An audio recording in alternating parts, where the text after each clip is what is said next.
الحمد لله نحمده ونستعينه ونستغفره ونؤمن به ونتوكل عليه ونعوذ بالله من شرور أنفسنا ومن سيئات أعمالنا من يهده الله فلا مضل له ومن يضلله فلا هادي له ونشهد أن لا إله إلا الله وحده لا شريك له ونشهد أن سيدنا وسندنا ومولانا محمدا عبده ورسوله أرسله بالحق بشيرا ونذيرا وداعيا إلى الله بإذنه وسراجا منيرا صلى الله تعالى على خير خلقه محمد وعلى آله وصحبه وبارك وسلم تسليما كثيرا كثيرا. أما بعد فأعوذ بالله من الشيطان الرجيم. بسم الله الرحمن الرحيم. يريدون ليطفئوا نور الله بأفواههم والله متم نوره ولو كره الكافرون. صدق الله العظيم.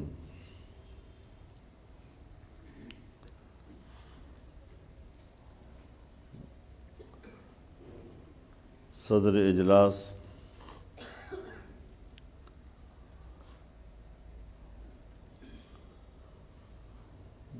جمعیت علماء اسلام فاټا قبایل ډیرو ذموارو ملګرو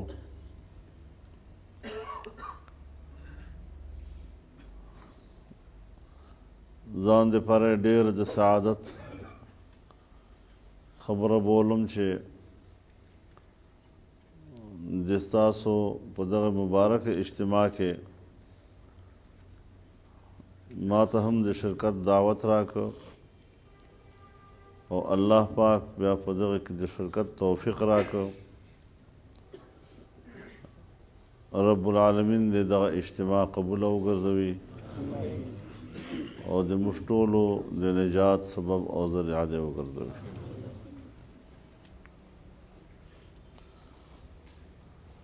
نن درېیمه ورځ د تاسو ناست یې. په دغه دوران کې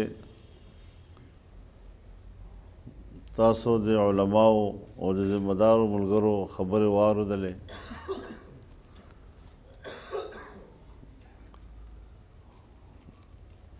دومره تقریرونو او په مختلفو موضوعاتو باندې خبرو کولو نه بعد به ما ته خو څه پاته نه وي،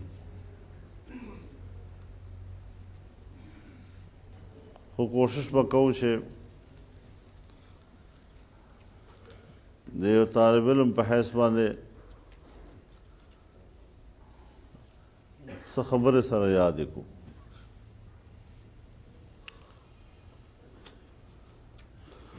الله رب العزت په موږ احسان ده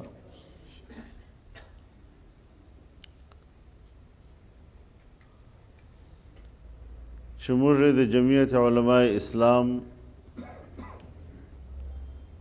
ملګري ګرځولی یو.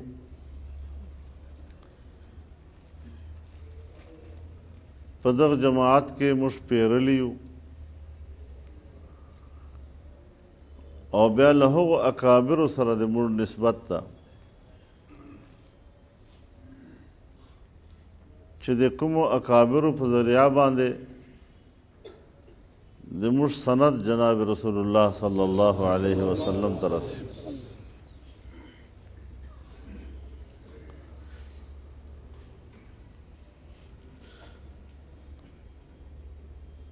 جمعیت علماء اسلام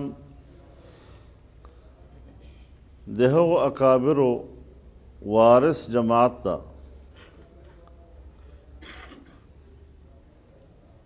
کومو چې آزادۍ دپاره جهادونه کړي وو، قربانیانې یې ورکړې وې. قبایل د هغو مجاهدونو اولاد ده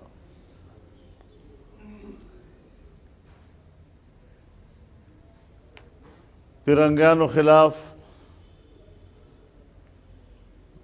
د آزادۍ تحریک قیادت خو په هندوستان کې و، لیکن د جهاد سنګر یې د موږ قبایلي علاقې وې.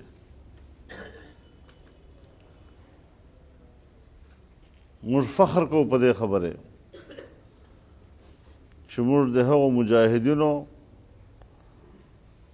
او نن چې موږ ځان ته وایو چې موږ آزاد وطن کې یو، پیرنګی مو تښتولی ده، نو دا د دغو اکابرو د قربانیو په نتیجه کې ده.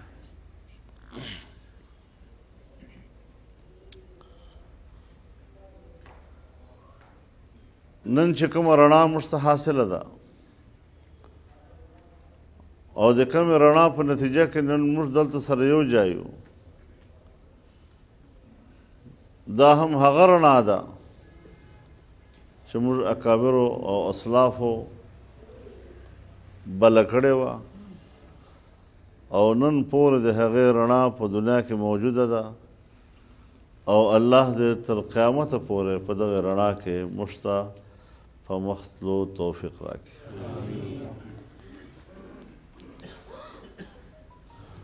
زما محترم ورونو،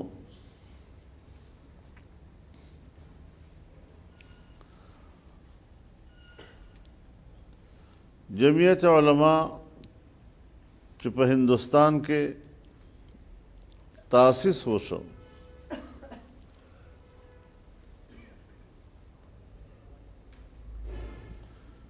نو د هغې د تاسیس په وجوهاتو کې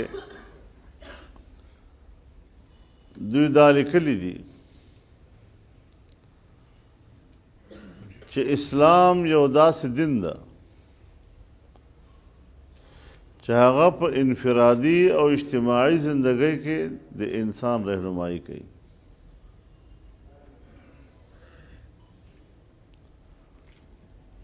خو په انفرادي زندګۍ کې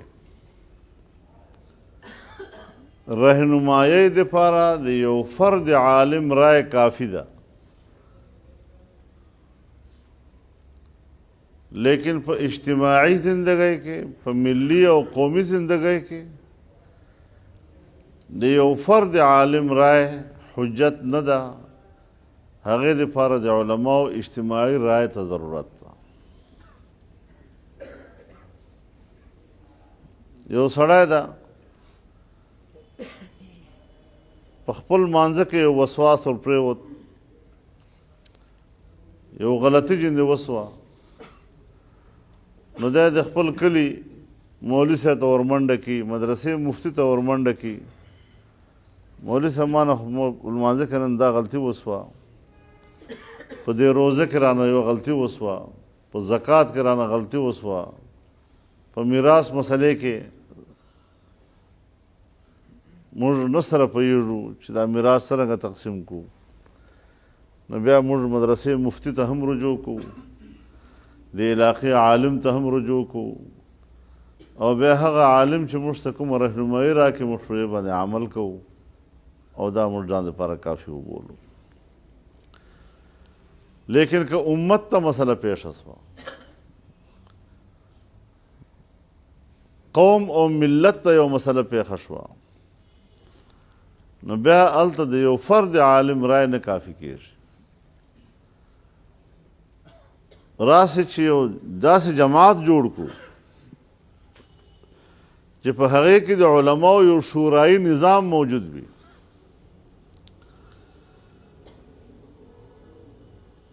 او په هغه شورایي نظام سره موږ د مسلې حل راوباسو، بیا اعلان کو، او بیا قوم ته ووایو چې په دغې لارې باندې ځئ، دا د شریعت لاره ده.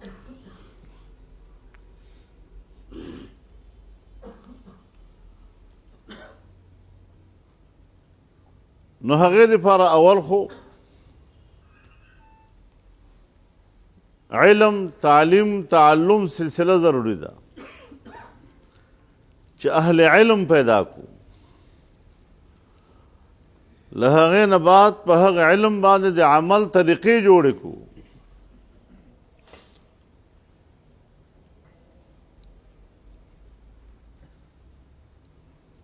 نو دا محنتونه او دا کوششونه د موږ اکابرو کړي. علم مراکز یې موږ ته په لاس راکړل، بیا په هغې باندې د عمل کولو طریقې موږ ته په لاس راکړلې، او نن هغه ټول شیونه موږ ته نن ته موږ او تاسو په لاس کې دي.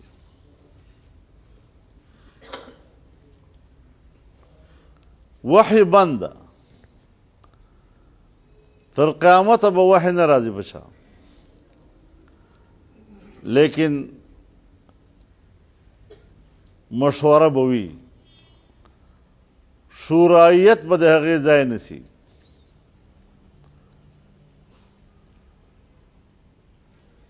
نو دغه سبب و چې دا جماعت موږ ته دې خلکو په لاس راک. دوه شیونه د موږ او تاسو په لاس کې دي ورونو. یو د جماعت نظریه او عقیده،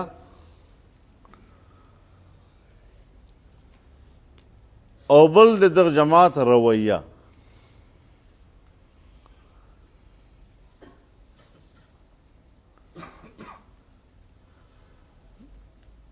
موږ د هغو د نظریې هم محافظ یو، او موږ د هغو د رویو هم محافظ یو. کم منهج چې هغو موږ ته په لاس راکړ، هغه منهج هم امانت ده. نظریه خو به موږ خپله کو، لیکن که منهج هغه نه و، بیا به موږ ته نتیجه په لاس نه راځي، مشکلات په راځي په مخه کې.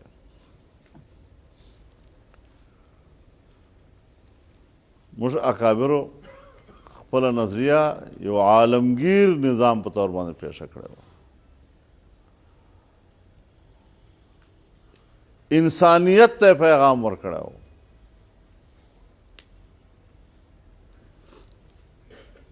مسلکی تنازع دا مد نظر نه وي ساتلې، هر څه چې اختلاف شته په دنیا کې، لیکن دغه اختلاف پالل دا یې په خپلو ترجیحاتو کې نه وه. یو عالمگیریت په نظر کې و، لکه چې الله رب العالمین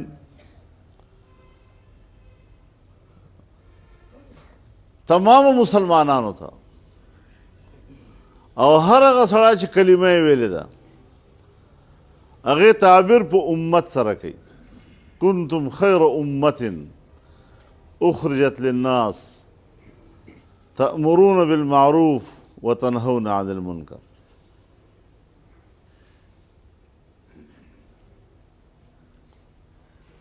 خیر امت درته وویل.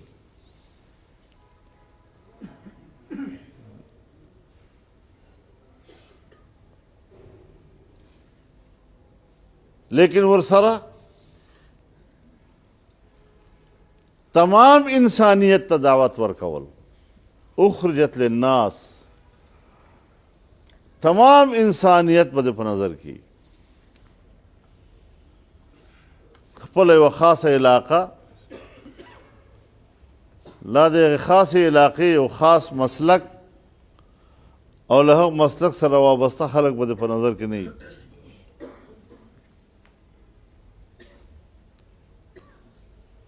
یأمرون بالمعروف، معروف دپاره امر لفظ استعمال کړ. وینهون عن المنکر، او منکر دپاره د نهی لفظ استعمال کړ.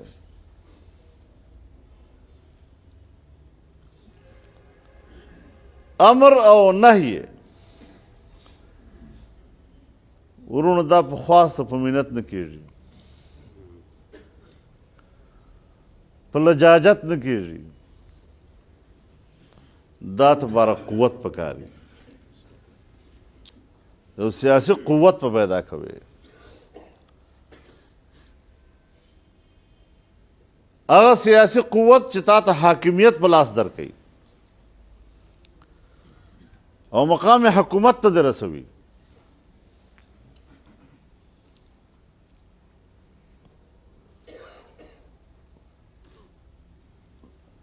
ذکر رب العالمین په بل ځای کې د دغې خبرې تعبیر په بل انداز باندې کوي. ولتکن منکم امة يدعون الى الخير ويأمرون بالمعروف وينهون عن المنکر. په تاسو کې یو جماعت پکار ده چې هغه د ښېګړې دعوت ورکوي، دعوت جلا کورنه. نو په دعوت سره جماعتونه جوړیږي، په دعوت سره یو قوت حاصلیږي او امر او نهي د قوت استعمال طریقه ده. دا چې څو پورې قوت نه وي نو ته امر او نهي نه شې کولی. کېدای شي ډېر علما ما سره په دغه رایه کې اتفاق نه لري خو دلته فرق ته پکې کوو.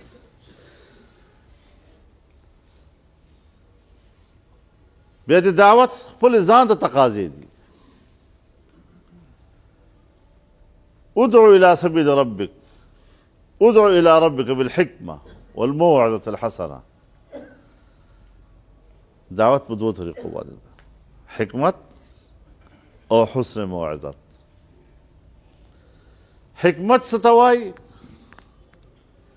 چې یوه خبره کوي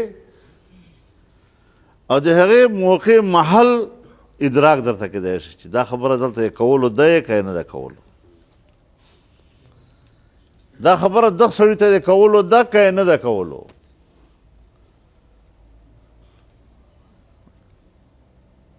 نو اول علم ده، علم نفس ادراک ته ویلی کېږي. ورپسې فقه ده چې تا په یوې خبرې باندې علم حاصل کړ نو هغه پسې شاته علت څه ده، نو چې علت یې هم درته معلوم سي دا فقه ده. نو دا مجلس به زه په کم وخت کې کوم، په کمې لب و لهجې کې به کوم، په کم ماحول کې به کوم، چا ته به کوم، څرنګه به کوم، چې بیا په دغه شي باندې هم ورسره پوه شې نو دې ته حکمت وایي. نو چې یو وارې علم وي در سره، بیا فقه یې در سره، بیا حکمت وي در سره، دا درې شیونه چې په چا کې جمع سي نو هغې ته وایي عالم رباني. او دا په دې باندې حق د علماو ده. نو بیا سیاست هم ولې دغو فاسقانو فاجرانو ته پرېښی ده او د علماو په حق کې مو ناپسندیده ګرځولی ده. مولوي صاحب ته خو ډېر شریف سړی تا له سیاست سره څه کار؟ یعنی چې بدماش وي او لوچی دا سیاست به هغه کوي. موږ دا شی عام کولی نو څه ولې؟ دا عام تاثر پیدا کول دې کې د اسټبلشمنټ ډېر لوی کردار دی.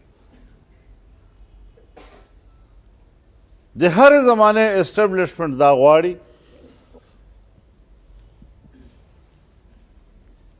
چې قوم د هر څه کوي خو چې ما اقتدار چلنج نه کړي. نو چې د مذهب نه سیاست وباسې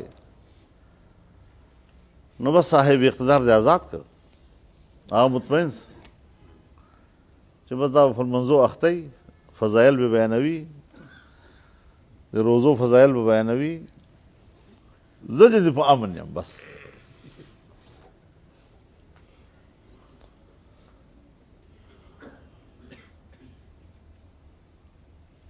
نو چې کله فرنګی دلته و نو بیا ملا او طالب هغه ته سپک نظر سره وکتل. لکه دا په کلو کې کمزوري قومونه اوسېږي دا خدمتګاران او هغو غریبانو په قوم کې څه حیثیت نه وي، دا علماو ته هم په دغه نظر وکتل چې دا د معاشرې خلک نه دي، دا د قوم خلک نه دي. چې کله روس مات سو د 9/11 واقعه وسله، هغه نه بعد بین الاقوامي اسټبلیشمنټ یو نوی تاثر پیدا کړ چې د ژیرې او د پټکي ملا او د جماعت دا دهشتګرد دي، بدماش دي، دې ته انسانیت ته دوی نه خطره ده. د دغه تاثر پیدا کړ. اوس هم په دغې وایي.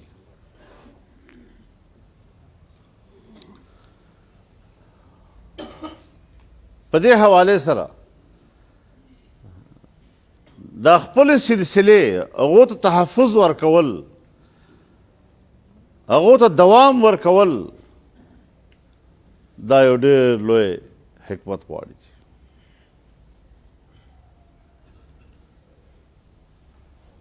زه خو سلام کوم هغو علماو ته چې په داسې حالاتو کې، په داسې مشکلو حالاتو کې په جذباتو کې نه راغلل.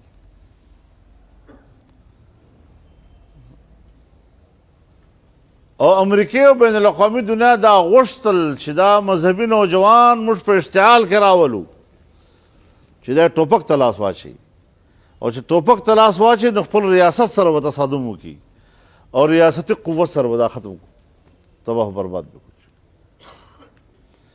نو چې په کومو ملکونو کې ریاست مستحکم و، په هغو علاقو کې برباد کړ، ختم یې واچول. هغه سلسلې ختمې شوې.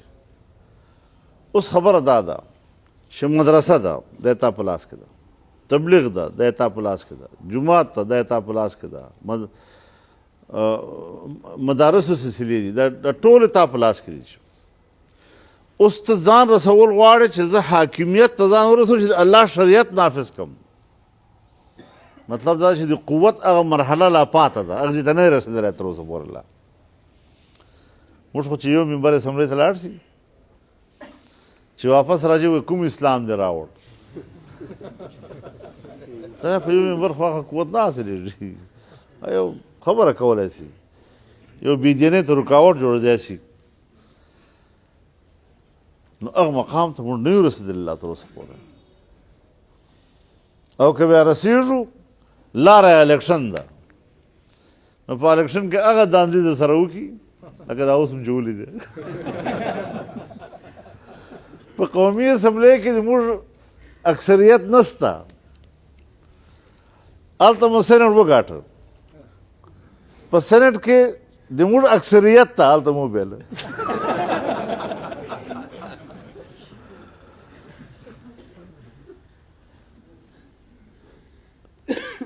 نو دغه مخلوق نه سیاست آزادول دي. د سیاست په حواله، د جمهوریت په حواله دغه واقعات چې وشي، بیا موږ د جمهوریت نفي شروع کړو. دغه جمهوریت څه فایده؟ او کفر فتوی په لګوو. ولې موږ دې ته نه متوجه کېږو چې له دغو قوتونو نه به موږ دا سیاست هم آزادو او دا جمهوریت هم دې آزادو شي. آیل مطابق زندگی تېره وکړه. دا شی نو ټول موږ ته مخامخ دی.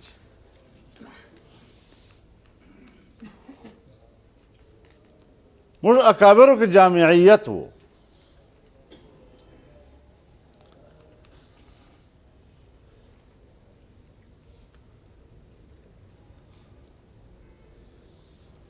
څه یو څو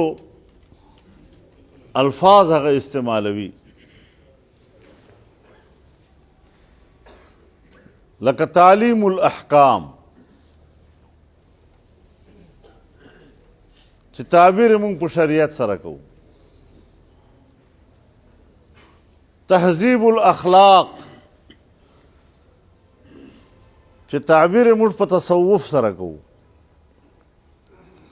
تنظیم الاعمال، چې تعبیر موږ په سیاست سره کوو. شریعت، طریقت، سیاست.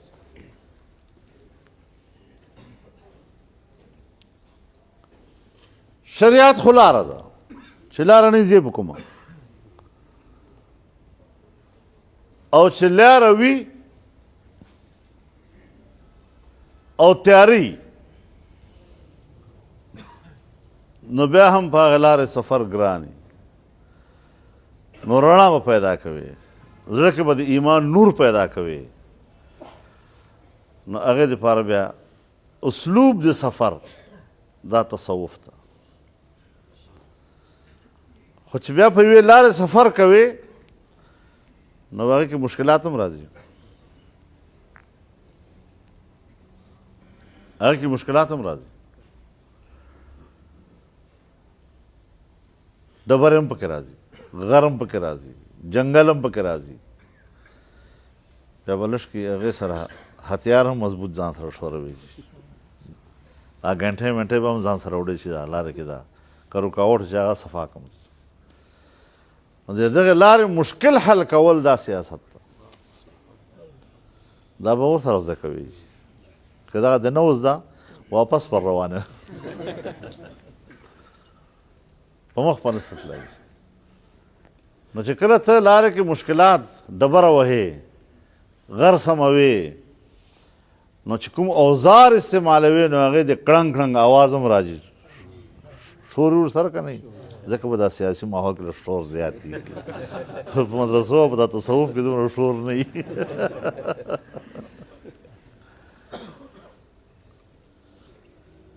خو تاسو علما کرام ناست یو، زه به یو طالب علمانه غوندې خبره درته وکړم، که غلطه وی به تاسو اصلاح وکړو، چې موږ دا ریاضت او مجاهده دا دوه لفظ استعمالوو خانقاهونو دپاره، د تصوف دپاره. نو دا ریاضت او مجاهده دا چش نوم ده؟ دا د تصادم نوم ده، چې کله په مادیت او روحانیت کې تصادم راشي، په هغه وخت کې بیا روحانیت ته غلبه ورکول او هغې دپاره مشق کول، بیا هغې ته موږ مجاهده هم وایو، ریاضت هم ورته وایو. یعنی د اندر مادي کثافتونو په ځای باندې روحاني لطافتونو ته ځای ورکول او هغو ته غلبه ورکول، دا جنګ وي. موږ خانقاه ته ځو، شیخ ته ځو، هغه په خدمت کې حاضرېږو، سرونه مو ټیټ نیولي، الله الله الله الله ذکر کوو. کوشش مو دا وي چې په موږ کې اندر چې کوم مادي کثافتونه دي، دا مادي کثافتونه په روحاني لطافتونو باندې بدل شي. دغه محنت ته که نه. اوس چې یو وارې موږ په دې پوه شلو چې ریاضت او مجاهده د مادیت او د روحانیت ترمنځ د تصادم نوم ده، او تصادم کې د روحانیت د غلبې جد و جهد دا ریاضت او مجاهده ده. نو لږ کې راشي چې جمعیت علما اسلام کې سوچ پې وکړو. جهاد څه ته وایي؟ هر هغه محنت او جد و جهد چې اعلاء کلمت الله دپاره وي، اب جهاد بللی کېږي. ولې جهاد داسې یو شی نه ده چې هغې ته موږ له ارکانو د اسلام نه وبولو، د احکامو د اسلام نه بولو.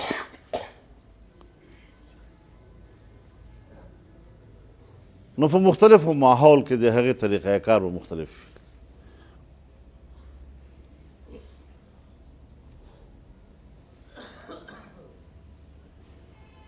لمونځ خو چې په کوم وطن کې په کوم حالت کې هغوی لمونځ ده.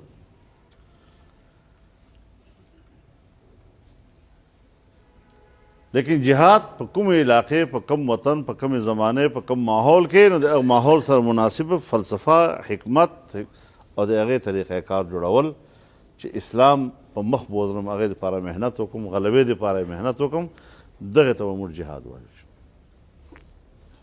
او موږ اکابرو دغه تعبیر کړی دی، حضرت شیخ الهند دغه تعبیر کړی دی چې اوس عدم تشدد لار واخلئ، دغه جلسې، جلوسونه، اجتماعات، دا هنګامې، دا د موږ جهاد ده.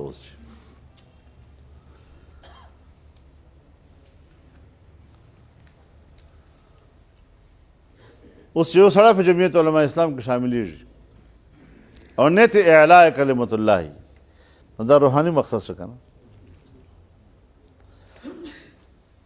اوس مقصد روحانی ده او جمعیت علماء اسلام کې شامل دغه دپاره خو کوي انتخابي سیاست. نو چې انتخابي سیاست کوي نو ته به اسمبلی ممبر جوړ سې، نو چې اسمبلی ممبر جوړ سې نو هغه نه به په حکومت کې راشې، نو چې په حکومت کې راشې نو د ملک وسایلو باندې تا ته دسترس حاصل سه، چې د ملک په وسایلو باندې تا ته دسترس حاصل سه نو د ملک هغو وسایلو سره د عوامو حاجتونه وبستئ، نو یکدم به عوام په تا باندې حمله کوي، هجوم به کوي. صاحب د ما دا مسله ده، بېروزګاري مې ده، زوی مې نوکر کا، اسپتال راته جوړ کا، سکول راته جوړ کا، سړک مې نسته، بجلی یې راکا. دا هغه مادي ضرورتونه دي چې وسایل تا په لاس کې دي، نو خلک به خامخا تا ته منډه راوړي. ته سیاست مه کوه، په جومات کې صرف دم درود کوه، قسم ده که څوک درغی چې ما ته بجلی راورکړي، له ما ته زوی نوکر کا، څه در باندې کوي؟ اوس دا مادي حمله ده په تا باندې وسوه، هلته مقصد روحاني ده، دا هجوم راغی په تا باندې، دا تصادم سه. اوس په دغه تصادم کې چې ته هغه خپل نظریاتي مقصد هر وخت غالب وساتې او هغه بالکل متاثره کېږي نه، کار مې وشو او که نه وشو، خو چونکې د جمعیت کې دغه مقصد دپاره یم دا جنګ به جاري ساتم شي. نو بیا ته یو مخلص کارکون یې، تا مجاهده صحیح روانه ده، او که چیرې اغراض په مخ یې وړلې او هغه اعلاء کلمت الله روحاني مقصد مغلوب سه،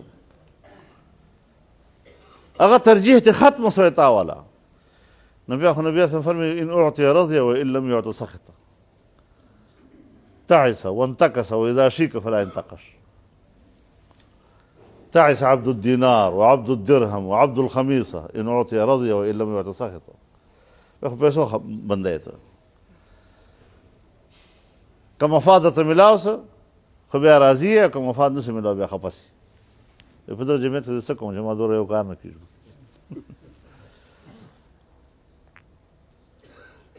نو دې باندې مادي مقصد غالب وګرځېد، لیکن دا مادیات بالکل د روحانیات په منځ کې تصادم شکل باندې په داسې انداز سره پیش کول چې مقابله عدم بالملکه سي، چې یا به یو وي به بل نه وي، دا هم غلطه ده، ځکه چې مادي شیونه هم کله واري د تزکیې ذریعه ګرځېږي.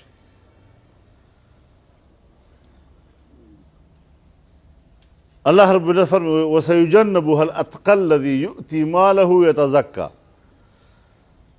اوس مال ورکول، دا مال خو مادي شی دی لیکن سبب تزکیه ده که نه ده؟ خذ من اموالهم صدقه تطهرهم وتزکیهم بها. مال ده مادي شی ده لیکن سبب د تطهیر او تزکیه ده که نه ده؟ نو داسې هم نه چې دنیاوي کارونه به موږ بالکل سره حرام بولو. ته جمعیت ته دې دپاره راغلی چې تا ته به زه نوکر کوم، ته جمعیت ته دې دپاره راغلی تا ته به سکول جوړوم، دا خو حاجتونه دي، د خلکو ضرورتونه دي چې ته یې وارې سیاست کوې او د اقتدار او مقام ته ورسېږې چې په وسایلو باندې تا دسترس حاصلي، خلک به خامخا تا ته راځي. او ځکه نبي علیه الصلاة والسلام فرمي ان لله خلقا خلقهم لحوائج الناس يفزع الناس إليهم بحوائجهم هم الآمنون يوم القيامة. الله تعالی یو مخلوق هغه هم چې خلکو حاجتونو لپاره خدای پیدا کړی دی، او خلک خپل حاجتونه هغو طرف ته ورمنډه کوي او ورځي چې کوم د خلکو حاجتونه پوره کوي او د خلکو په مشکل کې هغه سره ملګرتیا کوي. هم الآمنون یوم القیامة، قیامت پر ورځ باندې دغه خلک د عذاب نه محفوظ دي. ان لله من اذا اراد الله بعبده خيرا يصرف حوائج الناس الیه. الله چې کوم بنده سره د خیر اراده وکړي نو د خلکو ضرورتونه ورته متوجه. دا ټول موږ ته خپلو اکابرو نه میلاو شوي دي، دا سلسلې ټولو د هغې نه میلاو شوي دي. هغو کې جامعیت و، دا ټولې سلسلې چلولې، لیکن زمانې بدلیږي، هغو حالات بدلیږي، ترجیحات بدلیږي، نو موږ ته قسم قسم خبرې په دماغو کې راځي.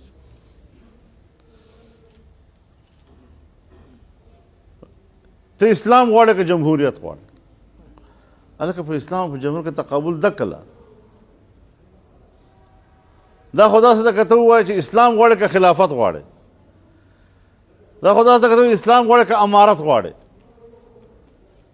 اسلام غواړې که صدارت غواړې. یو نظام حکومت ده، یو په نظام حکومت کې قانون ده، په نظام حکومت خو توسع ده.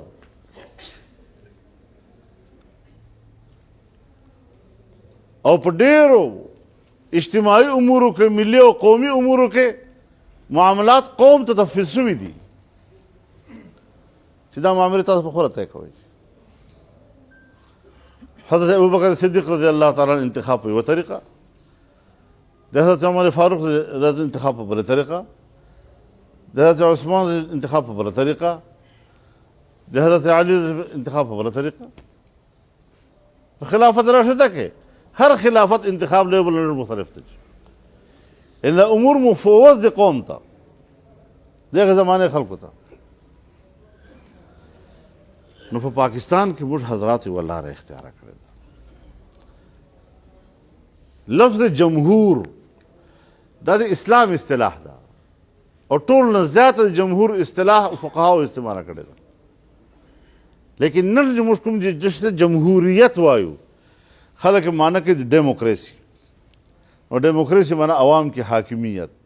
نو حاکمیت خو د الله ده، عوام کی حاکمیت څه مطلب شي؟ نو که عوام کی حاکمیت هغه د مغرب او د یورپ تصور وي، نو بیا خو مسترده ده، بیا خو په هېڅ قیمت قابل قبول نه ده. نو په هر ملک د جمهوریت خپل یو نظام ده. په امریکې کې خپل نظام ده، په ایران کې خپل نظام ده، په برطانیه کې خپل نظام ده، په هندوستان کې خپل نظام ده. او نظریه دا ده چې قانون به جوړېږي د معاشرې په خواهش. نو که معاشره خواهش وکړي چې نر به له نر سره نکاح کولی شي، نو دوی قانون جوړ کړي چې دا روا ده، او په ډېرو ملکونو کې شته. لیکن په پاکستان کې چې کوم آئین لیکلی ده، هغې کې لیکلي چې حاکمیت اعلی به د الله رب العالمین وي، او موږ به خپله انفرادي او اجتماعي زندگی د قرآن و سنت تعلیماتو مطابق تیرو، او د عوامو منتخب خلق به په مخ ځکه د الله د نیابت فرض ادا کوي. دا قرارداد مقاصد کې دي. او بیا لیکي چې اسلام به د پاکستان مملکتي مذهب وي، هر قانون به د قرآن و سنت تابع وي، او قرآن و سنت منافي به یو قانون هم نه وي. دا شی چې پکې راغی، نو دې نه خو معلومه ده چې مغربي جمهوریت خو نشته. موږ د خپل پاکستان د ماحول او د قوم د عقیدې مطابق قرآن و سنت بنیاد وګرځاو. اوس که هر څو اکثریت یو معاشره هر څه غواړي، خو چې آئین څو پورې دا ټکي لیکلي، تر هغو پورې دا ټول شیونه بې معنی. اوس عمل کول دي په دې باندې، عمل نسته په باندې. نو که یو سړي کلمه ویلي او دا په دین عمل نه کوي، نو ته کافر ورته وایې، او کوشش به کوي چې اصلاح یې وکړي، دعوت ورکړي، لمانځه ته یې ورمخکې، روزې ته یې ورمخکې، دین ته یې ورمخکې. نو اجتماعي طور باندې مملکت هم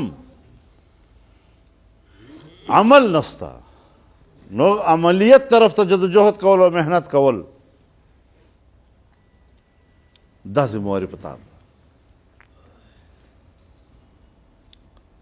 تکفیر ته خو یوه لار درته،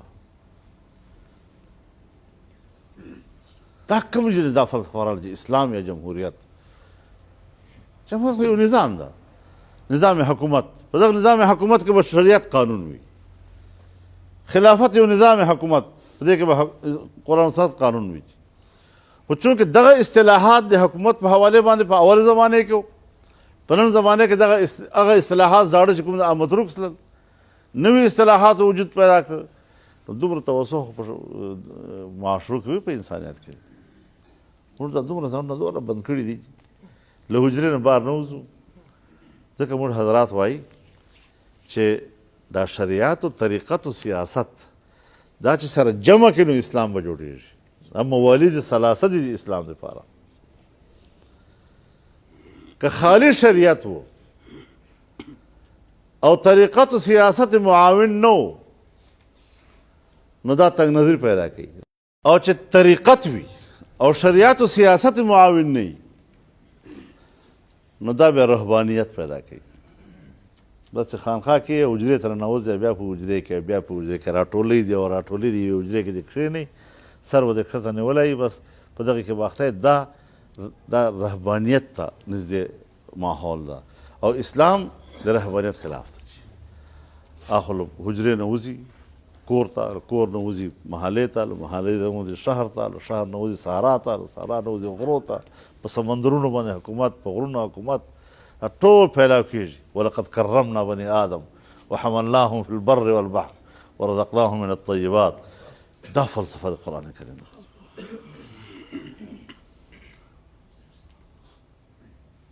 ځکه چې دا تش صوفي نه په شریعت خبرې نه په سیاست خبرې او چې صرف سیاست وي او شریعت و طریقت معاون نه وي بیا دا تکبر پیدا کوي دا سیاستدان بحث چې وي دا ډېر متکبرین وي مګر چې دی له شریعت نه نه حاصلوي دغې طریقت نه وي دا تش په مادیاتو باندې یقین لري صرف اقتدار او حکومت او منافع ته ځان رسوي ځکه تکبر پیدا کېږي او چې دا ټول سره په لګډ وي دا اعتدال پیدا کېږي په روش کې اعتدال پیدا کوي په منهج کې اعتدال پیدا کوي موږ ته دغه مقصود ده دا د جمعیت علما اسلام هغه مناهج دي چې هغه کابرو نه موږ ته منتقل شوي دي نو دا یو څو مجلسونه ما په خپل ذهن کې وو ما چې تاسو خدمت کې هم ظاهر کړم کېدای شي د علماو په دې باندې تحفظات وي نو بیا مې چې په خبر کي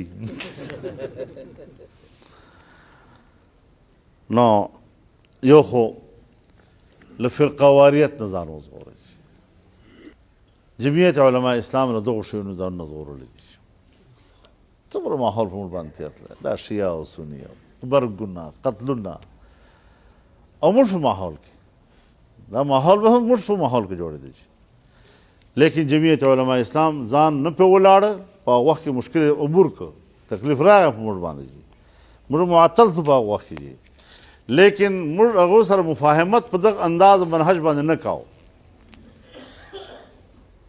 بس خیر چې هغه ماحول ختم شو بیا جمعیت ته بیا خلک دي هغه ماحول جوړ شي واپس دوباره نو ما تاسو ته عرض وکړه چې دغه فرقهواریت فرقې خو موږ نسو ختمولی مولوي صاحب خو اوسېږو خو یو ځای فرقې خو لا پرېږدئ هندو به دلته اوسېږي عیسایي به هم دلته اوسېږي سکھ به هم دلته اوسېږي شیعه به هم دلته اوسېږي بریلی به هم دلته اوسېږي اهل حدیث به هم دلته اوسېږي نو موږ خو جبر نسو کولی په چا باندې چې ته دا خپله رایه بدله کړه لیکن که موږ اختلاف کې نرمي پیدا کړو او دا د ما احترام ساتي زه د هغه احترام ساتم دا د ما لحاظ وساتي زه د هغه لحاظ وساتم دا شیونه رش په اعتدال کې وي سره او په امن وي سره نو اصل شی خو دغه دی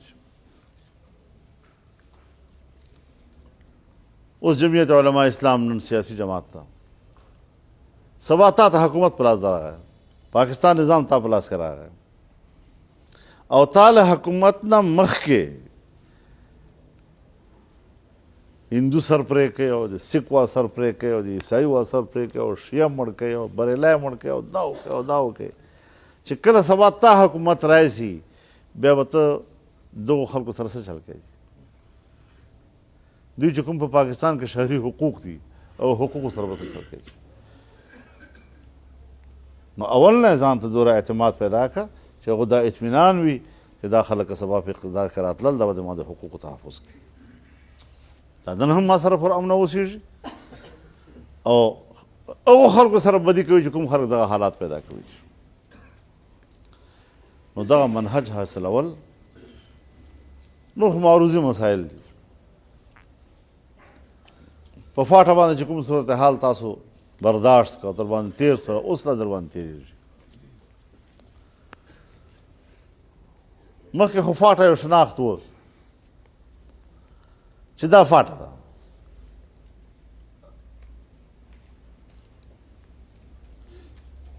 او دې کې اف سی آر ده، او دلته پولیټیکل ایجنټ ده، او دلته خاصدار ده، تحصیلدار ده. خو خلاصه خبره وه، یو شناخت و. اوس څه ښایي تاسو؟ نه د یوې شوې نه بلې شوې، نه حکومت شته نه پولیټیکل شته، پولیس مو نشته. اوس خاصدار خو د قوم سړی وي، د قوم په نوکریو کې یو برخه وي، هغه ورکړي، بیا هلته یو ټوپکی باندې لګي، په دې باندې یو شی لګېدلی وي، بس بیا دی خاصدار شي. اوس یې پولیس ورته راغوستې ده، او زده یې نه د پولیس طریقه، نه څوک مني. پټواري مو نشته، لینډ ریکارډ نشته. اوس چې کله تاسو بندوبستي سوی او نظام و بندوبستي نه ده، نو شپږم نیکه ته چې کوم د پیرنګیانو هغه زمانې کې مځکې الاټ کړې وې، هغه جایدادونه روان دي، اوس قومونه پې آباد دي په هغو باندې. دا چې اوس ته په قومونو باندې تقسیموي، یو خو دور مړ پې وکړې چې له شمېر نه به وتلی شي. او نن په دې وخت کې چې کوم فساد په فاټه علاقو کې د قومونو تر خپل منځ روان ده، په تاریخ به قومونو خپل منځ سره دومره ظلمونه نه کړي لکه اوس روانې کېږي، یو بل مړوي سره شي. دا غر تا ده، دا غر ما ده، دا خاوره ما ده، دا تا ده، او ریکارډونه شته نه. او بیا انتظامیه مو تماشه کوي. نن په هر ایجنسۍ کې دا مشکلات پیدا دي. اوس هم وخت شته ورونو، جمعیت علماء اسلام باید چې دا ذمهواري ځان ته واخلي چې نن یوه تجزیه جوړه کړي خپله. ما مفتي صاحب سره خبر کړې ده چې راسي چې کسان کښېنو په دې باندې چې وڅه دا څه وشول، اوس په کوم حالت کې یو، سبا مستقبل دې موږ څه ده، چې په دې باندې یوه تجزیه ولیکو چې دنیا ته خو وړاندې کولی شو چې موږ په دغه حال جوړ دی. ولې نن د ګلګت بلتستان آبادي له 15 لاک نه واخیستل 20 لاک پورې ده، هغې ته صوبې حیثیت ورکوي ته، او د فاټه مجموعي آبادي 1.5 کروڑ نه زیاته ده، هغه ته وایي نه په صوبې کې ځم کوي، هغو ته صوبایي حقوق نه ورکوي. نو داسې بې مخه کارونه یې کړي دي، او چې چا په دباو یې کړي دي، ولې یې کړي دي، دا ټول تاریخ ماته معلوم دی. چې پاکستان جوړ شوی د یوه مسله موجوده ده، او په اسمبلی کې ته ترمیم کوې، په هغې بحث نشته، بې بحثه پاس کړه.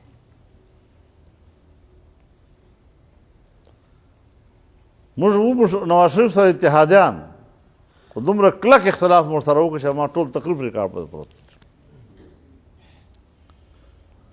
او دا مو نارې ورته کړې وې چې څه نن ته قبایلو سره کوې، دغه به بیا هندوستان کشمیر سره کوي، او هغه د کشمیر سره یې وکړه. فاټه سره تا کوم احسان کړی ده؟ تا ویلي و چې زه به هر کال 100 ارب روپۍ ورکوم، 100 اربه 10 کالو پورې، یعنې 1000 ارب روپۍ به ورکوم. یوه انه دنده ورکړې چې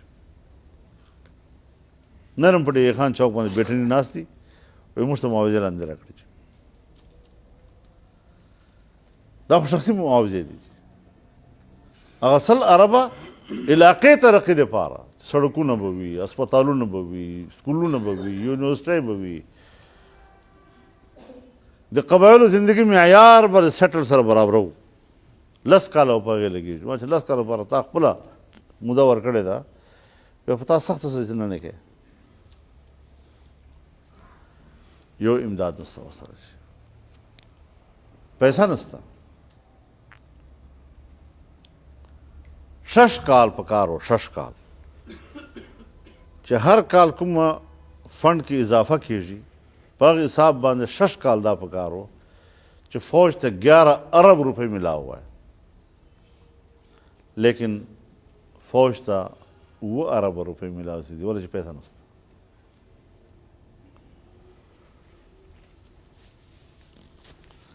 نو معیشت خو نن بنیادی حیثیت لري. معیشت په معاشرت اثر اچي، معیشت په تهذیب اثر اچي، معیشت په ثقافت باندې اثر اچي. معیشت خو اساس دی. سبا په دغسې حالاتو کې حضرت چې یو تاسو موږ دغو چیلنجونو سره مخامخ یو، له داسې نااهله حکمرانانو سره چې هغو ایجنډا یا خو د ختم نبوت قانون ختمول و، یا د اسرائیل تسلیمول و، یا یې مدارسو خاتمه وه. لکه اوس مې ولیدل چې د وفاقونو په مقابله کې نوي وفاقونو منظوریانې ورکړه که نه یې کړې. اوس په تاسو کلو ته درځي په هرې مدرسې چې ته به ژوند پته رانه تېری چې په دغو وفاقونو کې به ځان الحاق کوي، وفاق به پرېږدوي چې دا دباو به درباندې راځي په ټول ملک.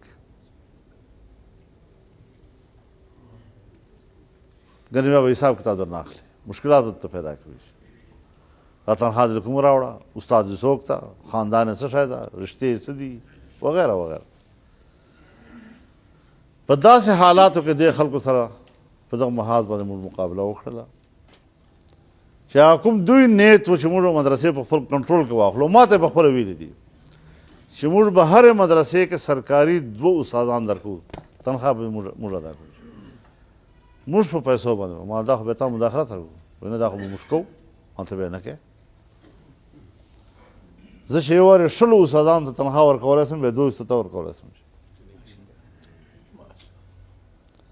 بیا چې ته ما ته 2 استادان راکړې د هغو تنخوا 35,000 وي، 40,000 وي، او ما سره زوړ خپل استاد هغه په 10,000 په 12,000 په 15,000 ګزاره کوي، خو چې کال تېرېږي خو هغه ما ته وایي چې وروسته ما سرکاري که.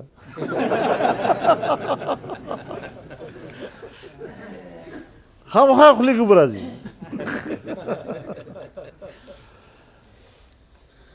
دې کې ناکامه شول دا خلک.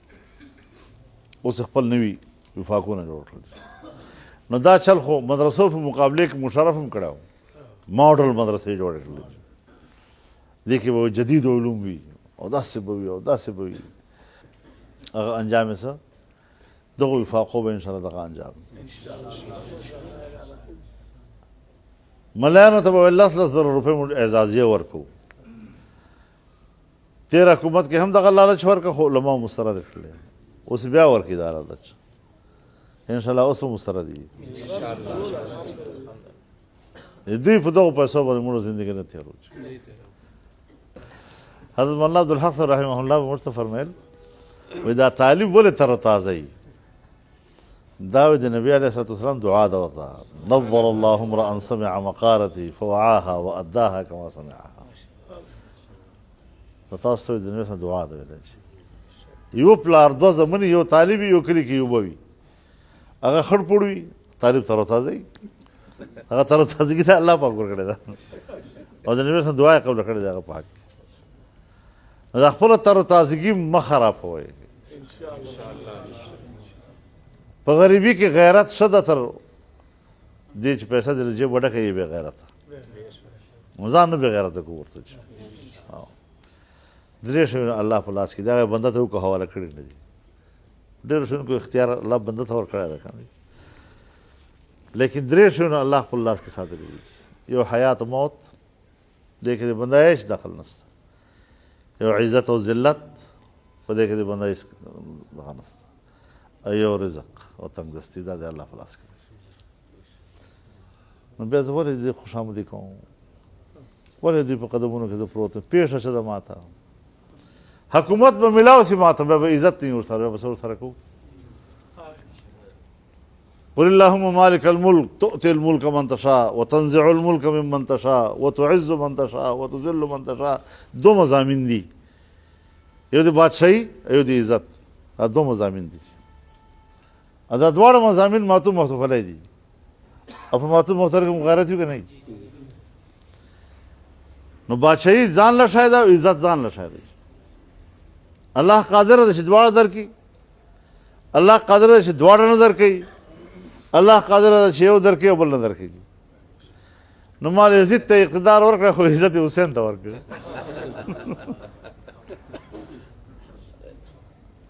اقتدار خو یې موږ ورسره ده خو داسې ښه نوم یې ګټلی ده چې ټول قوم پره پیغور ده. دغسې عزت نه دا اقتدار هم د الله وساتي. الله تعالی دې په دې کې برکت واچوي. تاسو قبایلي جمعیت ته الله تعالی نور مضبوط کړي او قبایلو کې دې الله تعالی امن راولي، سلامتي دې راولي او ټول پاکستان حفاظت دې الله تعالی وکړي. واخر دعوانا الحمدلله.